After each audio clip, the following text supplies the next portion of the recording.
Okay guys, so if we want to do typing jobs online where we get paid daily and we set the amounts of money we get to be paid, or we work with clients globally or work whenever and wherever we want, then we have to do things differently. Now, as someone who has been trying ways to make money online and researching online typing jobs, I can tell you that most of the websites where you can find typing jobs or transcription jobs are quite competitive to get into.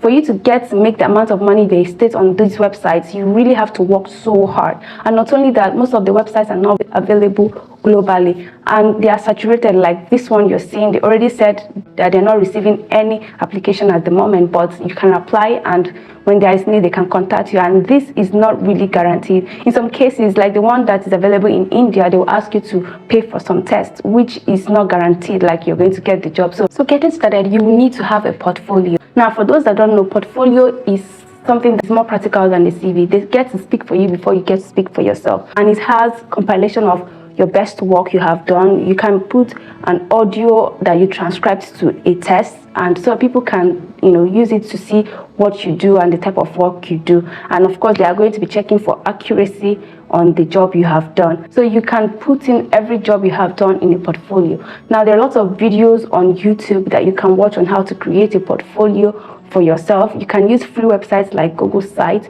or you can use Canva. Canva has a feature that allows you to do a portfolio for yourself, and you can also check out videos on YouTube that can teach you how to do this portfolio on these platforms, so you can get started. So what it means is that we have to explore websites that can allow us to become independent freelancers. Now, there are a lot of websites out there that you can do this. Now, aside from this website, there's another method I'm also going to share with you later on in this video. So make sure you watch this video to the end and take action. Now, the most popular ones are Fiverr and Upwork. Whereas there are lots of people there, but you have to do what you need to do to stand out. Now, apart from Fiverr and Upwork, you can check out websites like Freelancer and Guru.com. Now, going to freelancer.com, okay, so this is what the platform looks like. Now, you're going to be applying to jobs that can allow you to work as data entry clerks, because that is the typing job they have available on these platforms for freelancers to sign up to, and then they get clients that will come and hire them. Now, as you can see, this person is charging $25 per hour.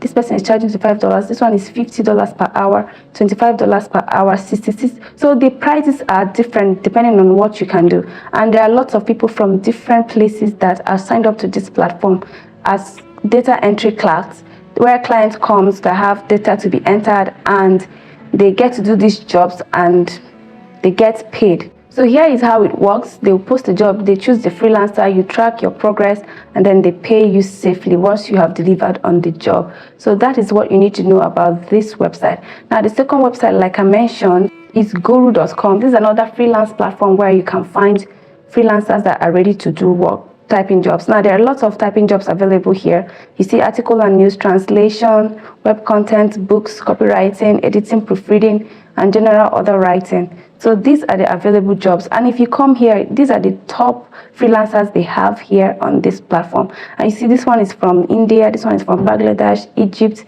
and other places as well. So you can see what they can do. You see they can do writing, reading, and transcription, blog writing, and all that. So that is another thing you can do here on this platform. There are a lot of freelancers already signed up to this website.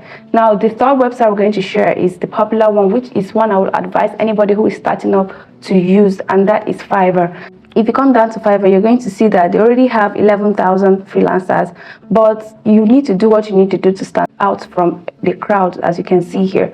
So you see what people can do, and this person is charging $20, this one is charging $20, like from $20, that to show you where the amount they're going to be charging is going to come from. Now, this is another person is charging from $5. This may be a starter or a beginner on this platform, and there are different things people can do as you can see here. There are people that are typing assistants, typing experts, and other things here. So once you have seen this, you're going to choose the platform you want to register as a freelancer. Now, you get paid daily once you're getting jobs every day, and for you to get jobs every day means you really need to stand out. It could be that you can transcribe in your local language, or it could be that you can deliver maybe say 20 pages within 24 hours. So these are the things you need to do in order for you to be able to stand a chance. And you can add your portfolio so that people can see what you have done in the past and contact you if you're comfortable with that. So once you sign up and set up your account on these platforms, then you can share them on your social media platforms so that people in your network can get to know what you do, and then they can patronize you once they have the need for your service. That's another way you get paid, because you get to set your own price.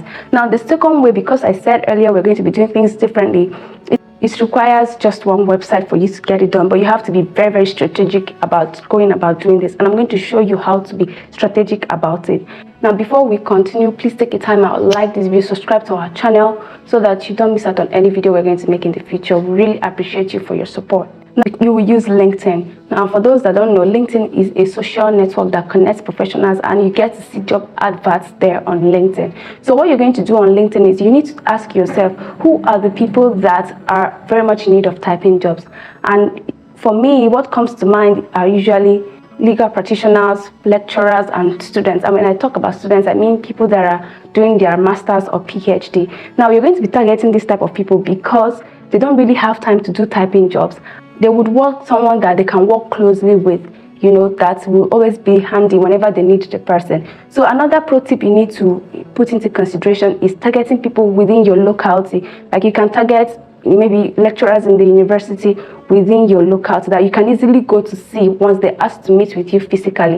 And another thing you need to target is the position of the person you're going to be reaching out to. You can't be reaching out to a junior lecturer or someone that is still struggling, that you think that might not really be able to pay for your service. And the good thing is they're going to pay in your local currency. You don't really need to worry about PayPal or anything. So once you target such persons, you can send the person a message telling the person who you are and what you can do. Now, for this to be effective, these people in this category that I just mentioned, most of them, what their problems are usually when it comes to tech-related things like handling social media or email, organizing their email, typing out email, making social media posts, stuff like that. And of course, typing out some things that they may be needing. And in most cases, they may need someone that will help them do some confidential typing, especially when it comes to legal practitioners or even lecturers, things like students' exam papers. They will not really want to have it typed in the environment where students can easily, access them. So this is where you come in and become very